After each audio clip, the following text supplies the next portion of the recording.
We are ready to go. Yeah. We're all in. Action, etc. Yes. Fantastic. Let's create a world.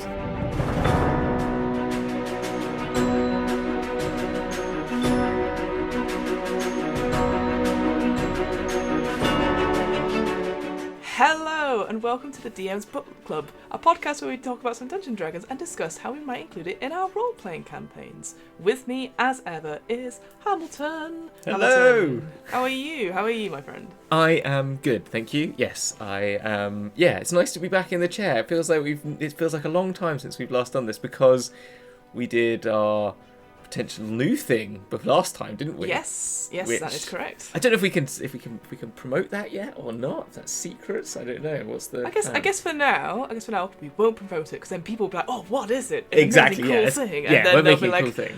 And then they'll realise it's still us. It's still us doing a very similar thing. But yes, so yeah, it feels like it's nice to be doing some DM's Book Club again, and Yes. Yeah, I've been playing some D&D again now because of our streams. I've been having fun with that as well, so that's nice. But no Curse of Strahd, they had their first game without me. I sent them gifts when I saw them in chat of me crying, basically. Oh no! Oh no, it's fine. It's fine. It works thematically for my character as well. Yes, it does. I've been the same really. I feel like January's been super long, but also incredibly short.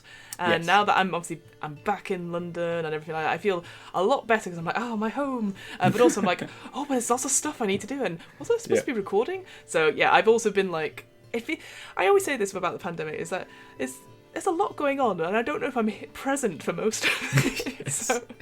Yeah, I know exactly what you mean. It's that sort of feeling of, time is much weirder than it even used to be already. But we could sort of just ease ourselves back into it. And I was like, what about, let's do some world building. Yeah. So as of recording, was it this week? Yes, because it was January earlier this week.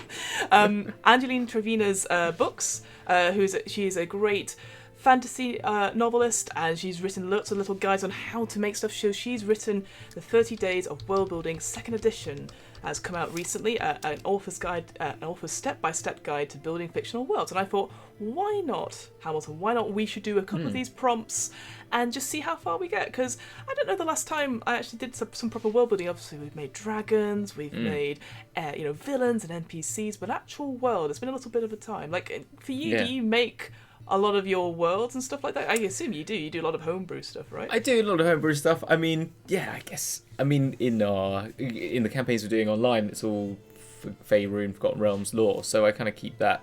I make up the little places they go to. Like I made the Abyss place, but I've got a world. I have a world I want to play in at some point. It's been developing in the background. It will happen one day. It will. It's there.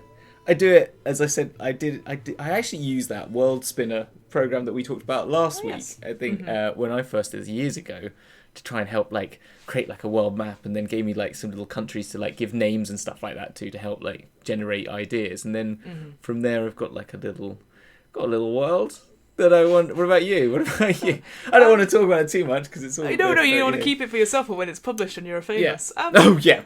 Not that's that. how it works. That's how it works. I have little ideas for things, but I'm one of those people who I really struggle to think beyond the bigger picture. I think I'm like all DMs, right? You put up the town the people are in and you flesh it out, and then they go, I want to go out of town. You go, oh no, I've not finished building all it. The bridges are burnt. Yes. Construction in the way, and if you go in the water, you drown after 3 minutes, like they do in GTA. Exactly. Yeah. Whoops. So I'm always. It's one of those things where it's one of those things that I just need to sit down and have a go. Because what's the worst that can happen is that it just sits there like the unpublished novel on. Well, that's Google exactly Drive, what I've got. So, That's exactly what I've got, and I don't know everything about it, but I know about 2 major countries. I know the world-ending cataclysmic event that changed the world that you always have to have, every single one. I don't want to talk about it too much because it's so naff. That's it. But it's it's got its things, and it needs people to play in it. Do you know what I mean? That's it. Because that's actually how you write. That's, as I said, that technique I like writing is just the let it happen as it goes sort of thing. So yeah, and that's quite interesting. So obviously this guide is meant to be for authors, so writing the novel, writing that world setting, and then so I think anything like this, any sort of guide to be able to use it to create your own world, but then gets changed by players, and that's always the thing, isn't it? When you have your stuff and you're playing the adventure, if they do something that you don't expect, well, that's canon in quotation marks. Yeah. They've affected the thing, and how do you develop that? So it's going to be, I always think that's really interesting. Like, here you're creating a little bit of a world, but you've got to leave some of it open for interpretation. Whereas if you're a novelist or an author, it is kind of what you want, and then closing it in. So, yeah, it's an interesting thing, especially even if you're using already published published modules already. So obviously, Curse of Strahd, Dragon Heist, the players can easily influence stuff that it's not in the book, and you're gonna go, okay. Yeah, no, exactly, and you're talking about that sort of making lore. It's like when you're using a published adventure as well, it's bloody difficult because you're like, when you're doing it live as well, because people might check potentially one day someone might watch this what I'm doing, someone might watch it, and someone might go like, and I'm like going, bugger, I'm not Ed Greenwood, I don't know what the answer is. So it's like, I couldn't think. The other day I was trying to figure out, in Sigil there's a pub that has a tributary of the Styx in it underneath, for example, and I was like, in the middle of recording, I'm like, I don't remember what it's called, the leaky boat. That's what it's called now, because I can't remember what it's called. It's the leaky boat, I think so. But I don't think that's what it's called. But I don't know if that's okay. It probably is okay. But... I think, Wizards have always said, like, I can't remember which book it is, they always have those really fun little intro texts. And it always says, whatever happens in your world, of your version of Waterdeep, of your version of Neverwinter, that is canon to that world, and it's canon to D&D. And I think it is a nice little thing. So, like, because everybody's all like, the multiverse, right? The multiverse is a big thing right now. Exactly. Yeah, I've gone on that bandwagon. Yeah, exactly. Yeah, I think we're all on that bandwagon, I think. So that's That's so fine. So I think I think this guide as well, if you wanted to take a world that you're influenced by, like you've seen it in TV, you've read it in a book, and you want to be able to do something with it, it's okay to change little bits and pieces. And as I was saying, like, make it as a living document, a breathing document that you can always go back and change, which is quite nice, I thought. So I thought we'd go through a couple of these prompts. Obviously, we'll put a link to Angeli Trevina's book. Just post a link to it, because obviously please check out stuff. She's done other books which are like 30 Days to Create a History, ones about magic and dystopians and stuff, all like workbooks essentially, that you can purchase in paperback and as a PDF as well. So, just to take these on as your own. So we thought we'd do a few of them. Okay. And we could do them together, Hamilton. So the first, and the other thing as well, because it says 30 days. So the idea is that every day you spend a little time, maybe about 5 minutes, 30 minutes, whatever you've got time to do so, and you answer the prompt, essentially. It's like all those solo RPGs you do. You get a prompt and you write about it or you verbalise about it. Yeah. Okay, so day one, very easy thing, is a genre and setting. So so the big question is, what is the genre of the setting that we want to create? And obviously, there's so many genres out there. Obviously, you've got high fantasy, dark fantasy, you've got sci-fi, you've got futuristic stuff, you can do horror, medieval, modern, film noir, all these things. So what would you say if we were to start out this adventure, this world we wanted to create? I'm gonna give this a Fiona twisty vibe. Let's do dark horror fantasy but let's add a twist into that. Let's add something. I want a dark horror fantasy, but then what about? I can't think of it. I'm trying to think. I was going to make it. What's my twist? It's not a police. Yeah, I don't want a police there. That's too obvious. That's the first one that came to mind. But I'm thinking that's too obvious. Yeah, let's make it like Tim Burton-esque. Yeah, Tim Burton-esque. There you go. Tim Burton-esque sort of dark horror. So very gothic, campy. Yes. Yeah, campy horror, dark fantasy. I love that. But it's gory. So it's like kind of stupid, gory, campy, dark horror world. Yeah. Does Johnny Depp turn up in it? Johnny Depp officially lives in. This is his original world. I love it. And Helena Bonham Carter. And of course, Helena Bonham Carter, absolutely. So I've written down. So this is the answer to sort of day one's first prompt. Is what is our genre? So we've gone. What you've chosen is Tim Burton, dark horror fantasy, and then underneath, campy gothic, stupid gore, and then Johnny Depp, Helen Bonham Carter. Yeah, that's it. That's our prompt. Okay. I love that. And again, we don't have to go into too much. It's just those sort of bits on the page. Like I'm writing them out. Yeah. It's perfect. The second prompt is like, what common locations that are seen? What are common locations seen in the genre? So okay, we're thinking Tim Burton. We're thinking that campy horror stuff. What is a common trope that we Common see trope. Mm. Emo haircuts, I guess. No, so I think there has to be... Just throw them out. Just throw the mansion. Haunted mansion. There's always like a funky haunted mansion. Yeah, Gothic sort of architecture, so really tall buildings. Tall Gothic architecture, very Victoriana. Yeah, like memento moris sort of things. Lots of people wearing like skulls and black cloaks and those sort of masks. If we've watched Vox Machina, the Percy mask, the Percy mask, the Plague Doctor mask, the Plague Doctor mask. I love that. Would you say? Because I know a lot of Tim Burtons do have this, but sort of a black and white. Sort of filter on it, and so all the colours are very muted, perhaps. Yeah, very muted colours. Yeah, everything's a bit bleached out. But then, if you think of Edward Scissorhands, I say there's got to be a little bit of there's a little bit of that sort of colour. But then red is okay. All colours are sort of like muted, but then like blood is very red. In the other one I was thinking was what's it called? Crimson Peak. That's Crimson Peak is such a good film. I love Crimson Peak. Yeah, I think that's a great film. Yeah, and it obviously has Tom Hiddleston in it, so obviously. and then they've got to be craggy mountains. There's got to be moors and marshland. There's got to be definitely a moor, very like Heathcliff sort of, and Kathy running sort across of the moor. Yeah, absolutely. Getting all lots of wistful looking across. And like expansive views, views, exactly. Cliff's a cliff, like a cliff is a proper cliff that someone's fallen over a few times. That's sort of like, Yeah, and then going back to Edward Scissorhands, and what I liked about that film was obviously that is like the horror in the modern, is that there are definitely parts of it which are very poppy in colour. So again, you could have that as well, like suddenly you into a different region or something like that. There's like it is just full of colour. It is that Wizard of Oz moment where exactly. So I love. I'm excited. Okay, yeah, and Cruella. I want to add a bit of Cruella in there as well. Oh, do you know what I mean? Yes. So a bit of that sort of like punk. Add a bit of early 70s punk in there just for like some part of it. Do you know what I mean? And that sort of style that she has. Yeah.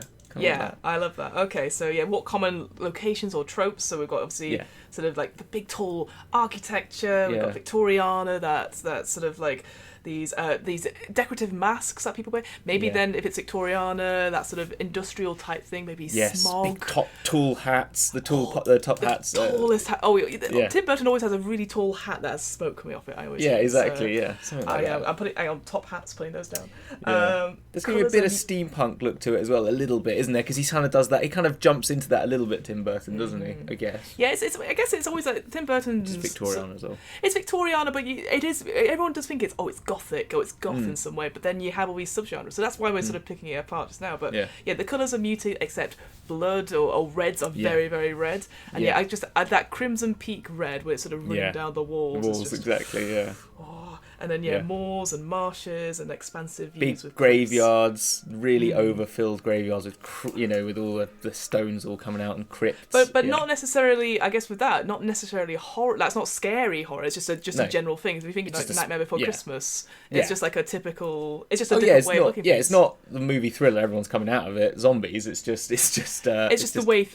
So maybe again later on we're like, what does undead? Is this undead? Is just another common thing. It's actually more normal than being alive. All that sort of thing. So that could be interesting. And then at the end we've got Cruella punk. So again, having that maybe very sharp suits and pinstripes. Exactly. Very. I think there's going to be maybe there's both like an elite that's sharp suited, and there's also like a uprising rebellion that is more sharp suited as well in a different way. Do you know what I mean? I like it a lot. Maybe they're like colourful as well. Maybe that's where they bring in more like purples and stuff. Yeah. Okay. I don't know if this is creating a world, but we're making something. But this is the thing. So this is like, think of it as like the mood board that we're sort of putting these things that we want, and always like I love the idea we put like little bits of fabric and go, what will it be? What will this world be?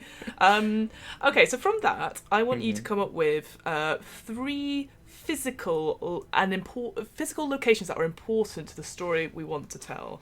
Because we've got loads of ideas, but I want you to think of 3 different, perhaps, they don't have to be connected in any way, but like, what would you be like, here's a location you want your players to go visit or play around in. Right, okay. So a place they want to hang out at a lot, or somewhere important. Okay, well, let's sticking on your Industrial Revolution. Let's have like a mill or something, like a factory. Yeah. Okay, I'm thinking like, oh, do you know Saltaire? You know Saltaire. You're from up north, right? Burnley? Oh yeah, Saltaire, yeah. Yeah, you must know that, right? It's very close, like to it's Bradford way, I guess. Yes, it is Bradford way. Yeah. Yeah, it's not bad. Anyway, so sort of like industrial, that sort of idea. Saltaire is like a big factory, but then all the workers live in houses made by the same person who owns the factory. Ooh, so it's like a town which is like controlled by this person who runs the factory, owns their house, owns the street, has the pays for the minister, pays every, he just owns, and he basically, when you go there, he owns you. Do you know what I mean? Yeah, it's not just, you can't escape, mate. It's a Hotel California style factory. I love it. So it could, that's sort of a factory type town, or even a village of some sort. But I just like that sort of thing, like almost like, see, it's a Doctor Who episode as well, but it's that sort of factory town-esque, very northern, Cadbury's, that sort of thing, where it's everything is just prim and proper, but there's some sort of thing behind it. I love that. Okay, a mill-type town. Yeah, mill town. Really? But I love that. It also feels very. Sorry, it just kind of came to me, that sort of unfortunate events, like sort of style as well. I've never seen it, but I've seen the trailer for it with. Lemony Snicket, is that what it is? That's the one, yeah. Oh, yeah. So again, Lemony Snicket is very Tim Burton as well. So great. All right. What about a second important location? Well, you give us one. Me? Oh, me. Okay, fine. Going back to that sort of steampunk idea. Okay. There was a lot of young adult novels I read when I was really into steampunk, right? All of them, all Victoriana sort of thing, always talked about ladies having tea. So I'm thinking a famous tea room somewhere. Oh yeah, okay. And it's one of those sort of, it'll be like the Tea Leaves Parlour, or a much better name than that. But it's the idea, it's like you're going for an afternoon tea. It's like the Betty's of the North. It is just like beautiful, and everything is prim and proper. Have you ever seen the tea rooms at the V&A? I've seen it from afar. I've never been. Okay. Well, inside there, it's like that was like one of the most famous Victorian Albert. That's it. But the V&A ones, it's like really pump house looking. Mm-hmm. It's kind of like got big, lovely columns and lots of decorations, very decorated. Yes. And sort of thing. And imagining it slightly those loads of big plants growing up everywhere, and very much opening up onto some sort of landscape. Absolutely, absolutely. It would definitely be everyone's prim and poised. Everyone's wearing gloves. That's why I see this sort of very Victoriana sort of thing. And so any big meetings would happen in this place if it's as a location, as a thing. So some sort of tea room, I think, would be. What if I want to give it like a twist though? So like, what if they're like a tea room? But really, it's like a front for something. Ooh. Okay? Go on. So, like, maybe it's all these, like, prim and proper, like, people going to have tea, but actually they're all part of, like a thieves' guild or I was going to say assassin, so it feels like very Kingsman, right? Assassin. Yeah, okay, fine. Maybe that's where I'm coming from. But maybe, I'm trying to think what else it could be. Or, like, maybe, like, all secretly mages or something like that. I don't know. I'm trying to think. I guess because I guess we'll come to later on about whether or not magic is as important to this world or not. Because it doesn't have all to the be. necromancers or something. I don't know. Yeah, or poisoners or something like that. But there's something we can come to later. So they are. So there's a front for something. Untowards, you say? Would it be an evil thing, or would it be? It doesn't have to be. It doesn't have to be. It could be positive as well. But I kind of like the idea that they're all very prim and proper, but actually they're only just doing that so they can communicate information back and forth or something like that. Oh, okay. So how about a front for like a big communication hub that's a neutral? It's either it can go for either side. So a bit like Varys from Game of Thrones, a very spy. Maybe it's a spy network. It's like a spy network. There you go. Like yeah. And so it's just. Yeah, it feels so British, that, doesn't it? A spy always has tea. Yeah, exactly. There you go. So it's a front for a spy network. Yeah, okay, there we go. Perfect. And so it gives that sort of neutrality to it as well. Yeah. All right, let's go for one more then. Right. I think let's get something with like the punk element in it. Okay, punk element. Okay, so we need something sort of undergroundy, sort of like. What about? Okay, fine. We've got to have the mansion somewhere. But what about the mansion is like a derelict sort of old Gothic mansion that everyone believes is haunted by ghosts, but really it's just because they have rocking parties there all the time. And it's like the big club. It's like the club where you go, and so it's in this. And like imagine these antebellum sort of like. Which is the sort of like America, but it's got like big verandas around the outside, and then it's got like a courtyard in the inside, or it's like fallen through roof, but they've made the main central stair, like it's got a fallen through roof, but that's where they put the stage, and everyone looks out onto the balconies inside the levels inside down, and that's like the club. And that's like the punk, really cool. And that's where they like have their headquarters, and they're all like, there's always a band playing. It's like you can get drinks. Oh yeah, and they like have, maybe it's like on the cliff, the classic. Well, by I was the going to cliff. say, because you said it was, you sort of mentioning underground. Would it be completely underground, or would it be on the cliff face, or just out? It's like I'm saying, it's one of these buildings that weathering's happening slowly, so it's getting closer and closer to the cliff, and maybe it's got like secret underground rooms that go down to like a boating station out into the water, and they can they get all like bootleg liquor. Like by the boats and then like pulling it up through Absolutely. So no one ever seen going in and out from the town. Everyone accesses it from the cliff face, and that's why everyone just thinks it's like haunted or something. I don't know. Yeah, because no one really knows what's going on, but it's always horrible shrieking and wailing. Yeah, reeking sounds that they can't understand, but it's just like electric guitars and stuff. Yeah. Oh, I love that. Wow. So there you go. So we've got 3 very different. Locations there, which can be very important to the story, or just something as a sort of flavor thing in. Because I can easily see now like an adventure hook being like, oh, this mansion's always got screams coming out of it, but we've just never bothered because it's it's in decay. Like it'll be, the sooner the tide will take it away, and then obviously they go, well, we'll go investigate for you, and then you're like, oh, it's really fun. Yeah, exactly. Yeah. Fantastic. All right, we'll move on to day 2. Talks about drawing your own map. And obviously, it doesn't have to be a beautiful bit of art or anything like that, and you don't need to know all the details about it. But I think let's just talk about drawing in general, because obviously I know you design everything. When you're drawing a map, or you're coming up with an idea for this world we've got, so we've got obviously 3 big things. We've got the things that inspire it. What kind of shape are you? Are you just gonna do like a small bit of it, like a region, or are you gonna try and do the whole world from out? What would you start with if you were going to do this? Yeah, so I mean, as I talked about last year, I use that world spinner thing because I just think it's fun just to find some shapes, and then I'd zoom in on like maybe a country, maybe like a continent, but I don't think I'd do a whole world.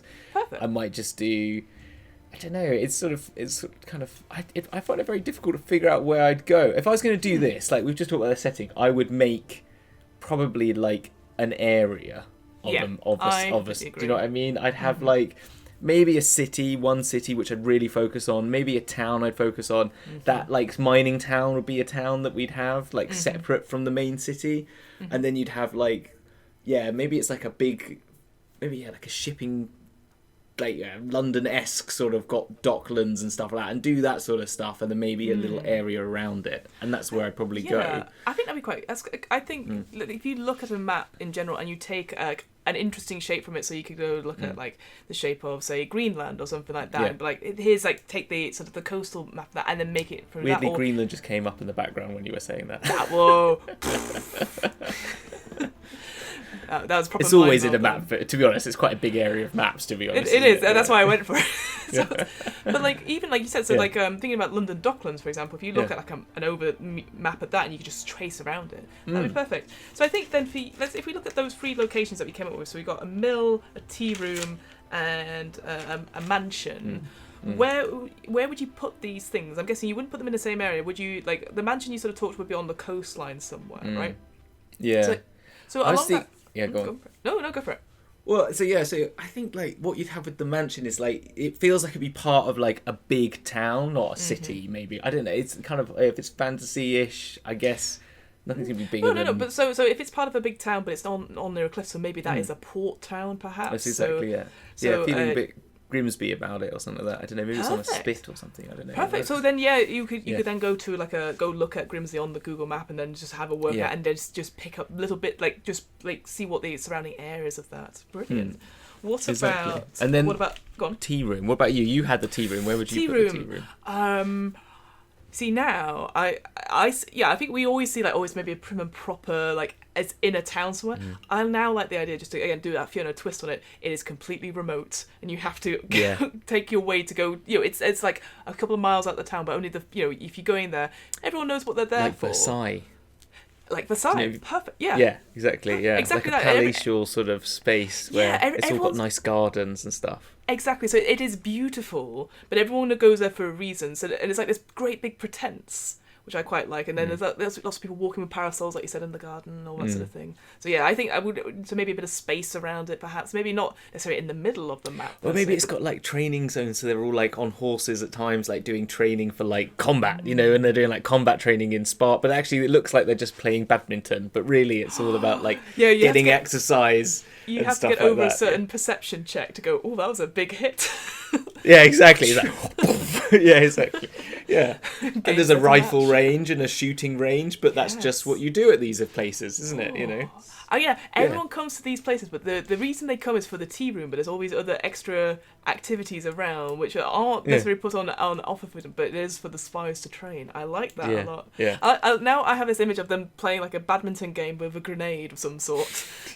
Like experimental smoke grenades. It's like I'm just thinking the background of all like James Bond when they meet Q. Do you know what I mean? And they're all trying out like the sandwich bomb or something like that, or the telephone booth bomb or something like that. So someone just walks into a telephone booth and disappears underground or something like that, and just like, what did I see? What I thought I saw? I never thought I'd be talking about Victoriana James Bond, but I love that as an idea. Yeah, because then you can have such a great time with like artificers guilds and stuff like that. If you're creating all these ridiculous things. All right, what about your mill town then? Where do you see that on your map? Like, what stuff around it would you put? Would there be like? I feel like that's got to be like in the middle of like a moor. Like it's like you can't to get to it. It's like it's a remote town, but it's like you got to get to it by driving like through the moor, and it gets all misty, and then suddenly it like appears down in a valley, and it was probably once a very beautiful valley. Really thinking that those what's he saying? Jerusalem? What's that line? The dark satanic mills that ruin our British landscape. That sort of classic. You know what I'm saying? That beautiful like landscape where this like river runs down, but this mill's just been plonked there, and this town is built up around it, and there's just this smog, and actually you think it's the mist of the moors, but really it's just the smog.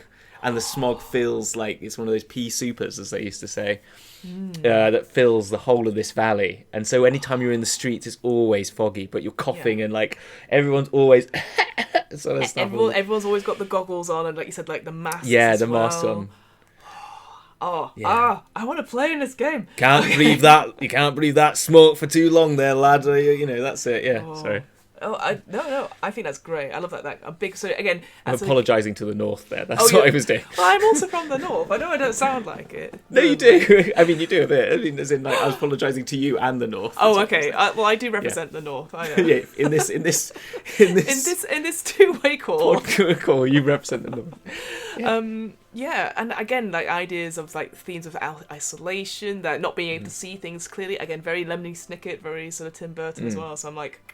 All right, day 3 is water resources. Now, water, Anjali describes as something it's very important, like, 'cause obviously that's where things would build around, and that's where you get sort of fresh water to water your crops and stuff like that. So I want us to sort of talk about what we've got. I kind of mentioned a coastline, so obviously there'll be a sea of some sort, but like, what big bits of water, what rivers would we have in this place? Would there be just like a Nile-esque one where there's like one going all the way through, or would there be lots of different lakes?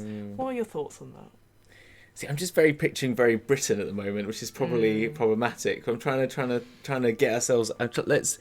What if it's more like archipelagic?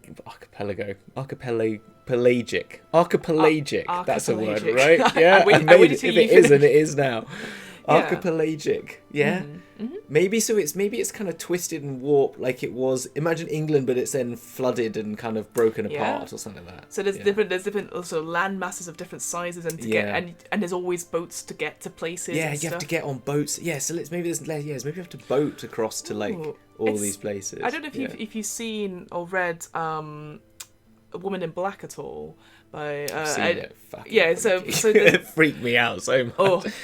Well, that's a different when she's story, on that bloody rocking chair, and Jesus hate it. Christ, Hate it, but love it. So to get to the mansion, they have to wait till the tide goes out, and then they can cross it. So I like the idea that maybe in certain places, when the tide goes out, then you can only access it. Otherwise, it's like an extra boat trip or something like that. So maybe some areas are inaccessible until a certain times of the year. Maybe it's like really marshy. Maybe it's a bit like Norfolk. Do you know? Lots of like, well, it's just marshy and riverways and stuff, and then leads to bigger land masses, and then, but it's like cities maybe fill a whole landmass, and then they build a bridge across or something, and or you got a boat, and then I like the idea of that marshes sort of thing. So maybe you have people that. There's always these tales of people going out and like, I can get over there, I'll be back in time, and then getting and there's down. people walking on stilts, the stilt walkers that walk in marshes. So lots of that sort of visual, sort of people. Stilt walkers instead of like lifeguards or lifeboats. Yeah. I like that. Oh, that's really cool. That's how like most people get to work, is just by stilt walking, and it's only the people with lots of money can go on their boats. And then only the main cities have bridges for horse and cars. So I guess all these so between villages and between, if there was like I'm just bringing out like a mine or something like that, the idea that people are trudging, and so that morning, if you're going for that mill, for example, even though they're all sort of living there, for people coming outside, you just see this. Loads of people trudging. Well, maybe I'm now imagining all the buildings are on stilts themselves, and it's like a bit like Wookiee village sort of. Yeah. Buildings on stilts, and what do you say then? The water in the marshes, then is it drinkable? Do they have to treat it in some way? Is it something? Maybe it was drinkable, but now the mills. So the mill area, the mill's like, I don't know, using. It's like a tannery or something. It's got terrible dyes or something like that, or I don't know. That's pollution is obviously a big thing, Victoriana style. So again, another plot hook could be there's something attacking the mill. It's something from the outside, and the person who's running it wants you to go out, and it turns out it is monsters in the lake that have been transformed by what's happening at the mill, or polluting their land if it's like a whole ton of grungs or bullywugs going, this is our marsh. Maybe it's run by like it's powered off like some sort of again water wheels and that sort of thing. Well, I'm just thinking like infernal magic or something like that. I don't know, maybe it uses like elementals to power it or something. I don't know. Great. Day 4, we'll move on to day 4, is landscape. So we kind of talked about it a little bit in a sort of general sort of sense, but we're going to now identify some important sections of the landscape and how they are important to the story. So obviously we've talked about we're building small and building out. So if we went to this mansion place, a sort of dock area, obviously it's important in some way, because obviously we've sort of talked about it, it's on an ocean of some sort, or it's sort of going there. So how important would it be to the world, obviously we're looking at an area just now, but to your world, how important is this dockland? It's got to be very important, isn't it, in an archipelagic I'm just going to use that word over and over again. World, isn't it? Because it's going to be like where all the boats shipbuilders, and then you'll have all the trade coming in and out. That's going to be the main port. It's going to be like it's going to be a hub, isn't it, of activity. What do you think? What are the other sections of the landscape?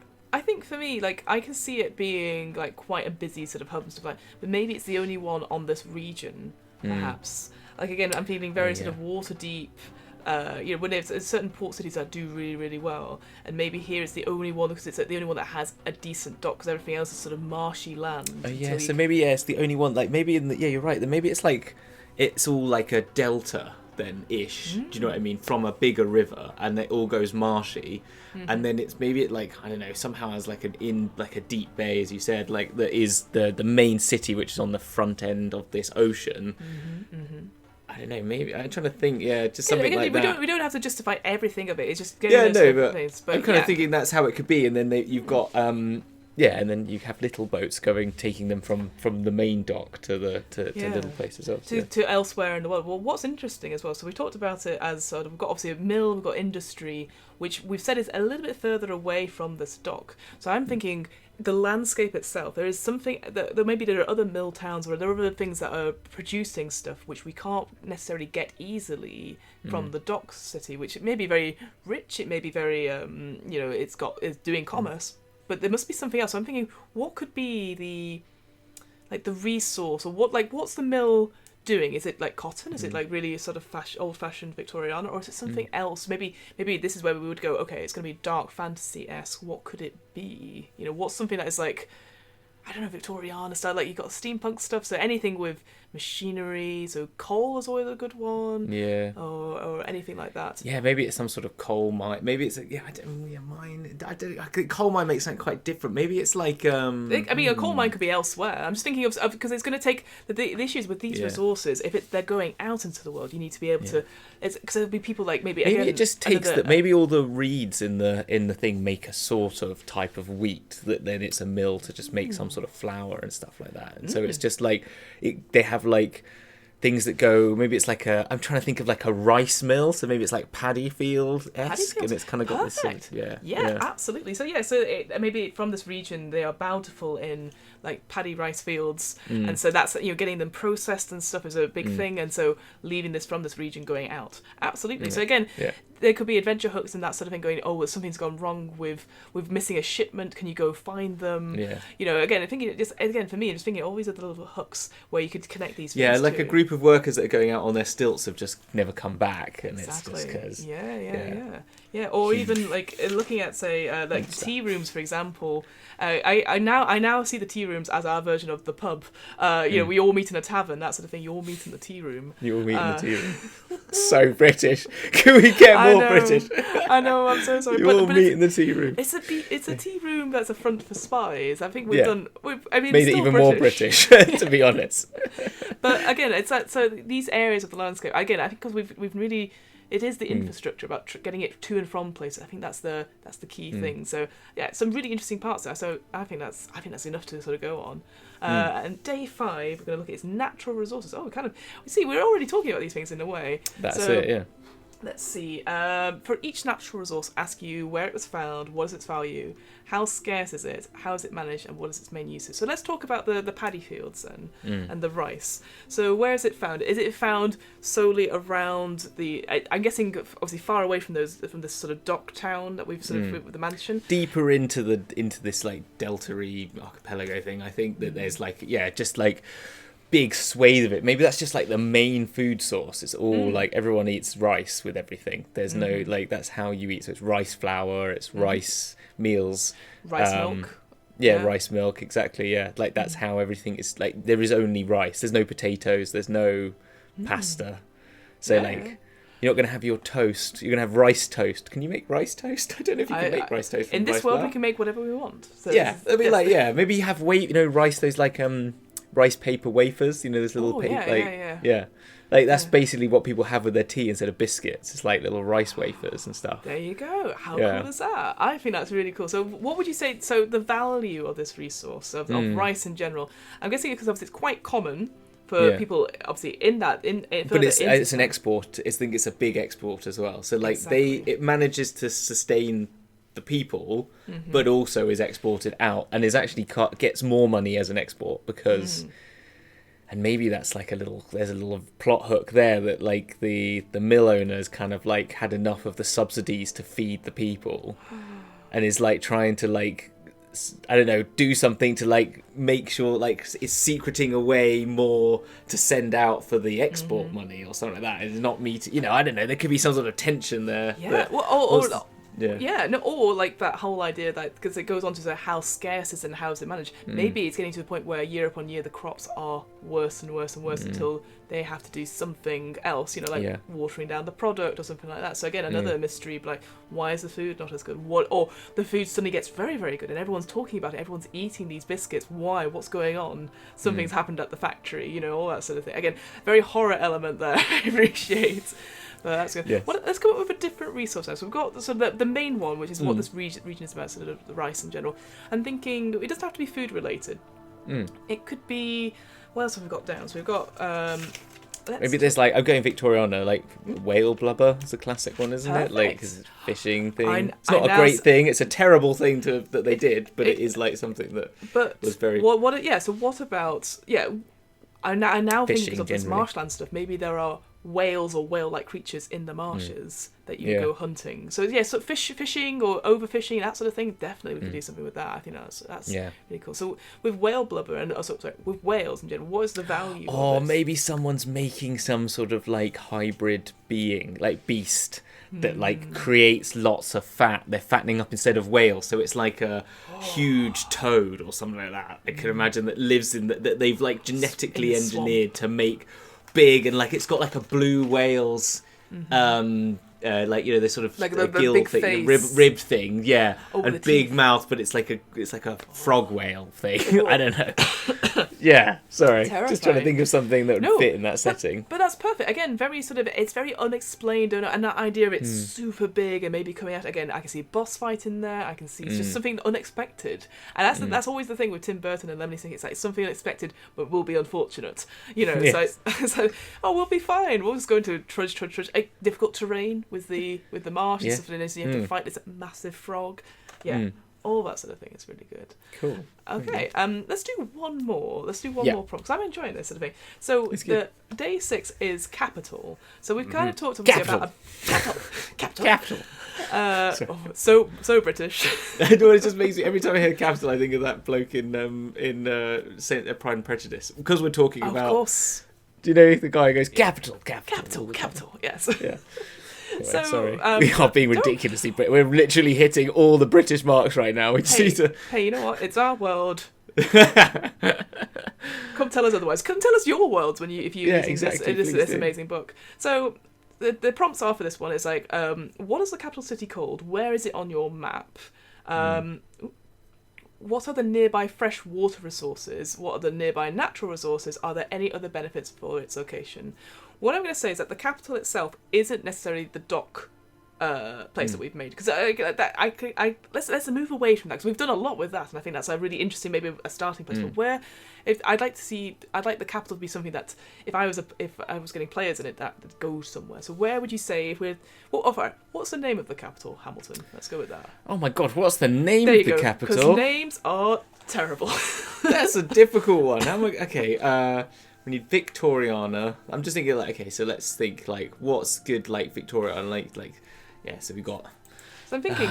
So the one thing I always look at the endings of words. Certainly in Britain, Yeah, and I appreciate it. there's like that. It's that Dun. What's that so one there's in? Duns. There's like Ingshire is always a good one. I'll find the endings of towns. I'll have a quick Google. Endings of towns. Ending of town names.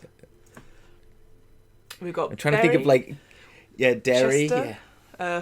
Ford, Ham, Mouth. Ford. Ford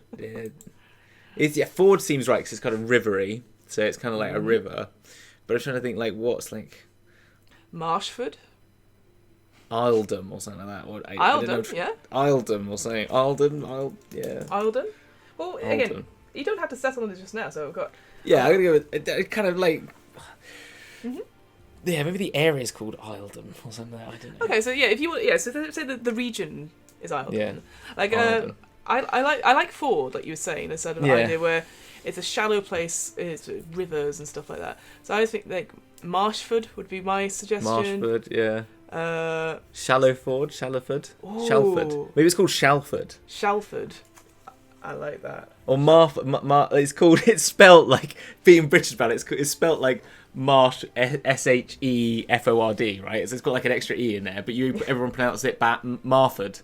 Marford. So when people from other places come in, they go Marshford, and they go, no, Idiots. it's Marford. Tourists. Yeah, tourists. Because that's such a Marford. classic English thing to do. Name it something completely different and say it completely different to how it's spelled. Yeah, absolutely. Where on this map will it be? So if I take this, so we've got, again, I'm visualising this, so we've got, where would I put it? I'd put it, I think if I was a DM, I'd put it far away from my players. So and maybe like, ooh, well, what's happening in the capital? We must go there soon. And then because it takes such a bloody long time to get there, then maybe it's because by then you know what it's all about. you know what it's about, and maybe it doesn't live up to expectations. Like it's maybe one of those capital cities that used to be a really good capital, like it used to have, and now everyone's spread out because of the rising waters a little bit. Maybe it's a bit like Venetian in a way. There's like you have to go through get on boats to cross over bridges to get to the next street and stuff like that. Maybe it's maybe it's like really grand, but only like 50% of it's like accessible now and stuff like that. Yeah, I quite like that. What a great! Oh, I love that. The idea that half of it is like underwater. Oh, maybe like weathered. So this I'm thinking now back to our punk tower. Yes. Like this, I'm making it a tower now. It's not a tower. It's the big building, the Gothic building. Maybe that's like the biggest, highest point in the area. So like it's this big mass that kind of grows out and creates like a point, like a lighthouse-esque sort of object on this sort of cliff face that sort of grows out of like a mountain range that then disappears off and then meets the mainland again. So maybe like there's the mainland and mountain, then it kind of creates like a spine, like a needle, like the needles, and then on that rocky outcrop around then this sort of marshy landscape is that tower, and then that's why they're getting all the people up there, and they're thinking like they've had enough of this city that's like falling apart, sort of disillusioned with it all. I love it. I love that. Okay. Yeah, everyone's moving out. Yeah. And maybe but they're thinking it's time to move in. Do you know what I mean? Ooh, yeah, like a opportunity to do. Yeah, maybe a lot of the punk people are coming from the mainland. Maybe that's sort of like. Maybe there already a rebellion that's happened on the mainland or something like that. See, because obviously I assume later on it talks about this, but now I'm thinking of like the politics of this land, that maybe one of the ruling or most influential sort of powers is a sort of punk, we do what we want, music is that sort of thing, and then maybe the prim and proper stuff is like another opposing power to it. Like this, about those philosophies that we talked about in the Planescape when we did that. So coming up with factions and stuff like that, and giving them a philosophy in some way. So now I love this idea that it's a Tim Burton-esque world, but one of the most influential people's like the philosophy is like, fuck yeah, we'll do what we want, you know. Yeah, and they've maybe rules. got the mainland sorted, and they're like, or they're thinking of, I don't know. There's going to be a good political tension going on there. I think. Exactly. Yeah, okay. Cool. Exactly. There you go. Nearby fresh water sources, so we've talked about marshes and stuff like that. Nearby natural resources, we've talked about sort of maybe this idea of fishing and stuff like that. What other benefits are of this location? So can you think of like another thing that the capital, it's obviously, it's falling into disrepair, you know, it's not as great as once it was. What could it have been known for, I guess? Like what would be a benefit for you to live there? Benefit to live there. I think that you've got like hard ground, like is one thing. It's got like some like rock you can build on, and maybe with that, maybe like has building material, and but it's also like it's the most like stable big area landmass. So that's the reason why that's where it's grown the most, and it's the closest to like the deep water that gets you out from. Because maybe it's like maybe this sort of like marshy land leads back to a mainland, as I said, but really this is like out in the water front further out, so it's got access to boats getting in quicker. And maybe people used to maybe there is a dock on the mainland, but they used to like raid the boats before they got in or something like that. And that's like how they started up, and then they went straight, if you know what I mean. Like it was all like a pirate isle that then sort of like got popular, then became a dockland, then became sort of like, and then hundreds and hundreds of years later it became like a prim and proper. And maybe the prim and proper, maybe they are still like thieves, maybe it is a thieves guild, this tea room thing, maybe that's where the pirates it's all about rules and the pirates code, it's more like guidelines, that sort of thing. And exactly. So this has this history in piracy and smuggling and stuff like that, but it's all prim and proper, whilst all the sort of the punk stuff is like a big rebellion against it, and now you have these sort of two opposing. Maybe they're like they want to go back to the old ways or something like that, the old original like it's all free and everything's free and it's all about you know what you want rather than what other people want.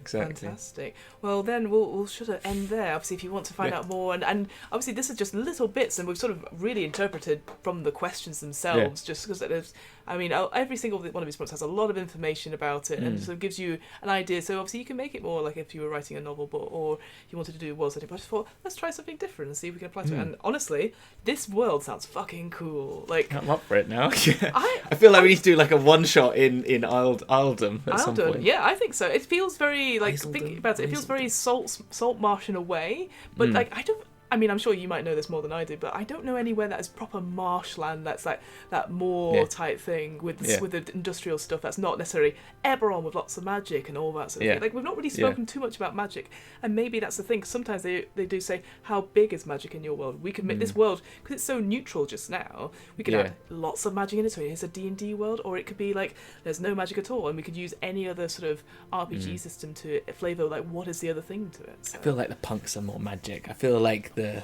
old like the people at the pirates are less magical, and the punks are like I don't know. It's kind of where I'm going with it, but I don't know. I love that idea. I've been reading about elves recently, so all I'm seeing is just a punk elf that's just, I don't know, shooting magic missiles out of their fingers. Yes. Like that's all I see now. So yeah. Oh, 100%. I'm so up. I'm let's play it. Done. That's my character. I'll take you. Yeah, there we go. Got characters, everything. All right, sorted. Well, thank you, Hamilton, for joining me on a very, very whistle-stop tour of just creating a world. Now, we did that in about 45 minutes or something like that. And already we've got so many cool ideas, and that's what my big thing for this is. Like, this is like a solo thing that you can do yourself, but I just get other people involved. Like, you can get so many cool ideas, and like I said, I didn't think we'd do Victoriana, James Bond, Marsh, punk. But it works, and I think I've got so many notes here. Like the fact I've written Johnny Depp and Helen Bonham Carter down, it instantly tells me all I need to know about the rulers, perhaps, of this town. Or yes. And Johnny Depp, sort of like the runner of the mill, or even Helen Bonham Carter running anything. I mean, I'm down for that. So totally.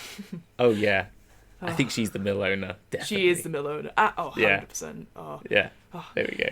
Anyway, Hamilton. What's going on with Dragonstall? What are you up to? What's going on? Oh my gosh. What is going on? Let us know. What is going on? So much going on. We have 2 actual plays. They're on Friday nights and Saturday nights. When this comes out, we've been in the Abyss. So we had the multiplayer with my players that I've been taking. We went in the Abyss. We've had some fun characters. I had a load of fun with it. I'm really enjoying playing D&D actually, and just playing an actual campaign again, and like DMing one instead of like doing silly game shows, which you still do at the end of every month. But we had like a whole session the other day where we just literally RP'd like pretty much the whole way through, like in like a really nice like fun way. We had like some NPCs that they've become quite attached to, that we're having a lot of fun with, and we got a wild magic sorcerer, and so and they're in the chaotic plane, so the wild magic surge has got to be like quadrupled. So anything that happens that was like a 2-minute thing lasts 2 hours, and they went illusory for 2 hours in the Abyss, which meant they basically broke the game, because it's like, we're illusory now for 2 hours. There's like, so you could do whatever you like, and so they wanted to get into a vault, and it was like, all right, we'll just walk into the vault. And I was like, good. But it was actually hilarious fun, because I didn't actually think they would be able to make it to the vault, and I thought they would all die, but they did make it. So how cool is that? It was fun. So we're enjoying ourselves, so that's good. So you can check that out. Friday nights 10 p.m. UK time, 5 p.m. Eastern. Saturdays 9 p.m. UK time, 4 p.m. Eastern. Fantastic. Yeah. What about you, Fiona? How is Where going? What are you up to at the moment? Where as always, is going very, very well. I know what's happening. Yay! Finally. When this is finally gone out, the first part of hang on, I get it right. The first part of Mars Colony 39 Dark. Yes, that's the name of it. I don't know why I panic every time, but it is. I'm not very good with names. Will be out, and that is a sci-fi political thriller between myself and my good friend David. We played the first one, and this is the sequel. And interesting enough, we both played it during times when political tensions were not great in the UK. And when I edited it back, I was like, oh, they're still not great.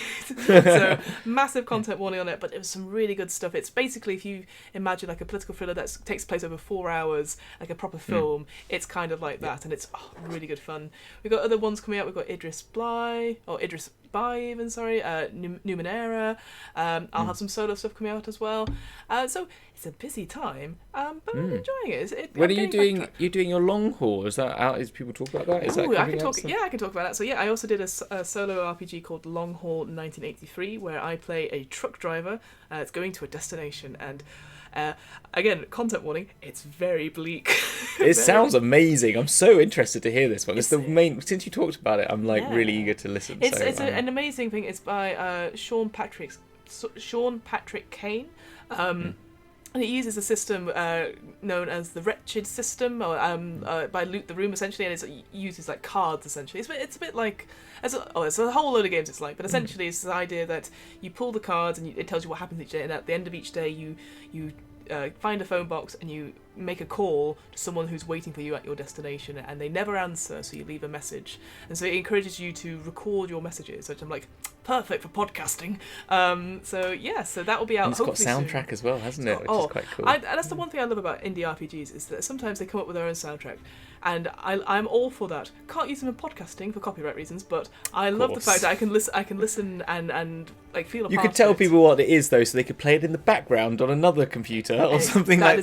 That's exactly what I did. Yeah. So Long Haul 1983 by Sean Patrick Kane. I would highly recommend checking that out. Awesome. And that will come out at some point when it's edited. So and that's us for now. Obviously we've got our Third Space Gaming offer code, DMBC. You type that into checkout, you get 10% off. Yeah, you've got to do the hand signal, otherwise it doesn't work, apparently. It's a somatic component.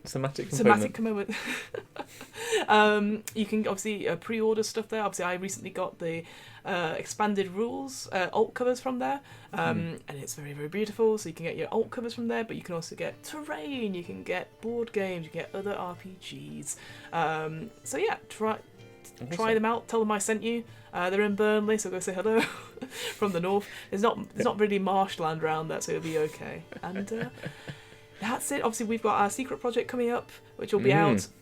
Hopefully, do we want to put a date on it? Like in March, sometime. In March. There we go. Say in March. I was like, I saw your eyes go. It's like no, we will.